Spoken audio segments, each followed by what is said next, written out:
Bonjour, je m'appelle Chris Chevalier, je suis développeur web et mobile indépendant. Aujourd'hui, nous allons commencer par explorer ce qu'est le langage JavaScript et pourquoi ce langage web est si important. JavaScript, souvent abrégé en JS, a été créé en 1995 par Brendan Eich, alors qu'il travaillait pour la société américaine Netscape. Initialement conçu pour ajouter des fonctionnalités interactives aux pages web, JavaScript est maintenant utilisé dans une multitude de domaines, allant du développement côté client au côté serveur, avec des technologies aujourd'hui très populaires comme Node.js par exemple. Pour utiliser JavaScript, vous n'avez pas besoin de télécharger ou d'installer quoi que ce soit de spécial sur votre machine. Il suffit d'un navigateur web moderne comme Google Chrome ou Safari par exemple. Donc aujourd'hui, on va voir comment intégrer du code JavaScript dans une page web HTML. Donc en réalité, on peut ajouter du code JavaScript directement dans la balise script ou alors la lier à notre page HTML, un fichier JavaScript externe.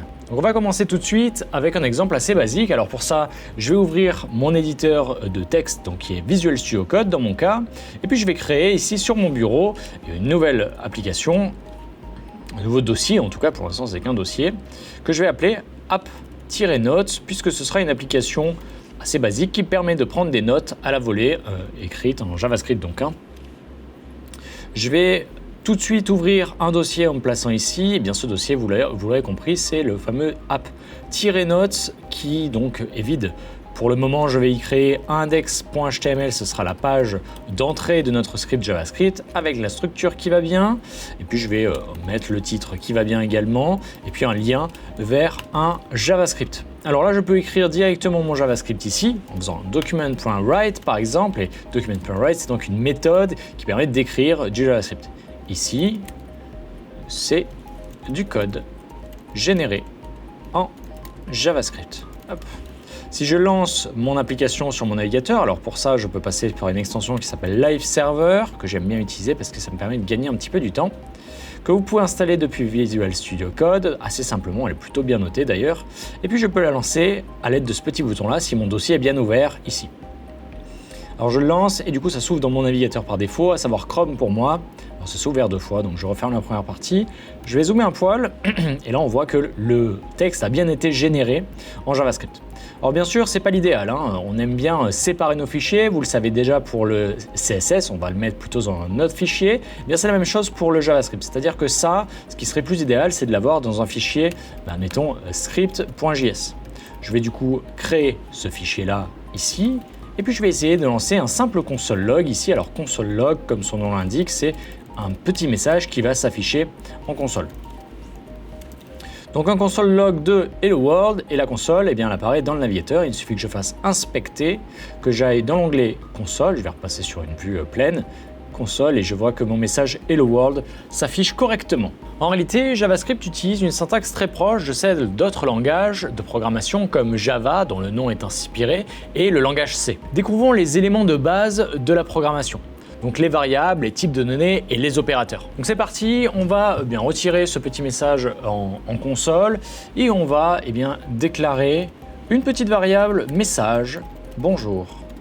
Chris, en l'occurrence, un petit message de bienvenue, on va dire, avec un point d'exclamation, on est content. Une autre variable qui va stocker, admettons, un âge, hop, très simplement. Et on va voir comment déclarer une constante, c'est assez simple, variable avec let, ça peut changer de valeur. Constante avec const, la valeur ne peut pas changer. Et puis une constante qui est assez connue et populaire, c'est 314 pi évidemment. Mais j'aurais pu mettre d'autres choses dans une constante, j'aurais pu mettre year of birth, mon année de naissance. Mais évidemment, c'est quelque chose qui ne changera pas, toute ma vie, ce sera toujours la même. Et ensuite, on peut afficher simplement le contenu de ces variables ou constantes-là dans des console logs, pourquoi pas. Donc il faut bien comprendre qu'ici, on a stocké une chaîne de caractères, ou string, en anglais. Ici, on a stocké un nombre, ou number, c'est le nom du type en réalité. Ici, c'est la même chose. D'ailleurs, nombre s'écrit comme ça. La seule différence, c'est que celui-ci est à virgule, celui-là non, mais ça ne change pas grand-chose pour JavaScript. Et là, c'est la même chose, on a encore stocké un nombre. Donc on voit un petit peu en tout cas les types de données, chaîne de caractères, nombre, à virgule ou non. Et pareil, je peux m'amuser à afficher des petites variables en console. Donc pourquoi pas le message. Et puis vous avez, alors c'est une chaîne de caractères, donc je vais le mettre entre guillemets. Vous avez, comme ici, vous avez, et là j'aimerais concaténer, donc coller ma variable âge à du texte. Tac, vous avez 32 ans en l'occurrence. Et puis je peux afficher aussi en console ma variable pi si je veux. Et puis je vois que si je me rends dans la console de mon navigateur, j'aurai toutes ces informations bien affichées. Bonjour Chris, vous avez 32 ans, et puis le pi évidemment. J'aurais pu même aller plus loin en stockant le prénom juste ici, et du coup j'aurais concaténé avec, admettons, une variable que j'aurais créée, que j'aurais nommée first name. Bien sûr, il faut que je la crée au-dessus, first name. Puis on va mettre Chris à l'intérieur. C'est là encore une chaîne de caractères. Donc ça donnera la même chose. Bonjour Chris, et puis vous avez 32 ans. Donc ça marche très très bien, j'ai beau recharger, ça marche bien. L'avantage c'est que je peux changer très facilement le contenu de mes variables pour avoir quelque chose de différent très très facilement. Donc c'est le principe même de la programmation, stocker des données dans des variables, les réutiliser, réécrire par-dessus, etc. Alors je vous l'ai dit, pi je ne peux pas réécrire par-dessus, je ne peux pas dire que maintenant c'est égal à 2, ce n'est pas possible. Par contre, mon âge, je peux dire que maintenant il est égal à 33, on va dire que j'ai vieilli. Et donc ça fonctionne bien, ça l'a bien mis à jour. Donc après, on peut faire des opérations arithmétiques dessus, comme des additions par exemple.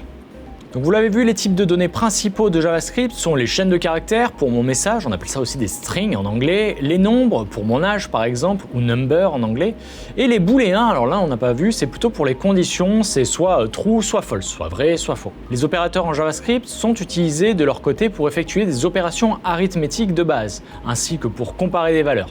On va le faire tout de suite, on va donner des exemples, alors des exemples arithmétiques du coup, pour voir un petit peu comment mettre en place ces opérateurs. Je vais définir une variable A, là on retourne en maths au collège, et une variable B, et puis je vais m'amuser à faire la somme des deux. Alors la somme, vous le savez, c'est l'addition de l'un et l'autre. Alors du coup, ça devrait donner l'addition, évidemment, qui donne du coup la valeur 15 sans problème. Si on a un doute, eh bien on peut faire un console log de ce résultat-là, qu'on appelle sum. Et puis en théorie, on devrait avoir 15, on va tester pour celui-ci. Ça fonctionne bien. Et puis on va continuer. Alors, du coup, la différence, eh bien, ce serait l'un moins l'autre. Donc en théorie, on devrait obtenir soustraction, eh bien 5. Pareil, je peux l'afficher en console si j'ai un doute. Ça donne bien 5, la différence entre les deux. Et puis, eh bien, le produit, pourquoi pas, le product, donc entre les deux, donc c'est la multiplication. Attention, c'est le symbole astérisque qui va nous être utile ici. C'est la multiplication, et ça va donner la valeur 20. Non, pas du tout. 5 fois 10, 50. On peut, pareil, aller vérifier. 20, ça aurait été fois 2. Hop, ça donne bien 50. Et enfin, eh bien, la dernière opération qui peut être intéressante, c'est obtenir le quotient. Donc c'est la division, l'un par l'autre. Et donc 10 divisé par 5, ça donnerait 2. On peut le vérifier, le quotient, pouf, et ça donne effectivement 2. Donc vous voyez que vous pouvez faire des opérations mathématiques assez simples finalement. Maintenant, mettons tout cela en pratique avec un exemple assez simple et basique. Dans un premier temps, nous allons créer une page qui affiche un message de bienvenue. Donc on va le faire tout de suite. Je vais proposer à l'utilisateur de saisir son prénom avec un prompt. Alors on verra qu'un prompt, c'est juste une petite fenêtre qui apparaît dans le navigateur, générée par le navigateur, et qui va proposer à l'utilisateur de saisir quelque chose en fonction de la chaîne de caractères qu'on lui passe ici. Ce sera la question qui lui sera posée. Alors moi, ce qui est embêtant ici, c'est que first name est déjà utilisé.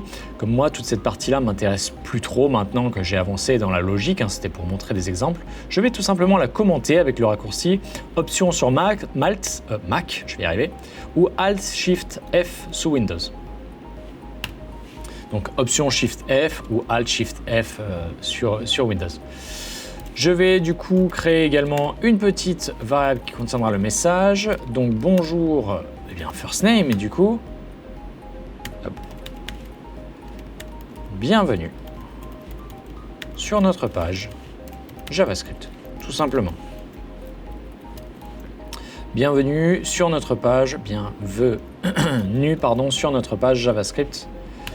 Et puis ensuite, on peut s'amuser à le mettre en place du côté du HTML. Alors pour ça, je ne vais pas m'embêter, je vais faire un document.write et je vais écrire mon message, et bien la suite.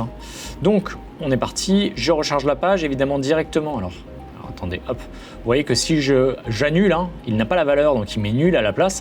On peut dire que c'est un nouveau type de données qu'on ne connaissait pas. On avait vu number, booléen, chaîne de caractères, et bien là il y a nul qui ne contient aucune valeur. Alors cette fois je vais bien mettre mon prénom. Et il me dit « Bonjour Chris, bienvenue sur notre page JavaScript ». Dans ce projet, nous avons utilisé le langage JavaScript pour interagir avec l'utilisateur via une boîte de dialogue. Il s'agit donc de la fonction prompt proposée par JavaScript. Et pour modifier le contenu de la page en fonction de l'entrée de l'utilisateur. On a vu qu'il y avait le message « Bonjour Chris, bienvenue ».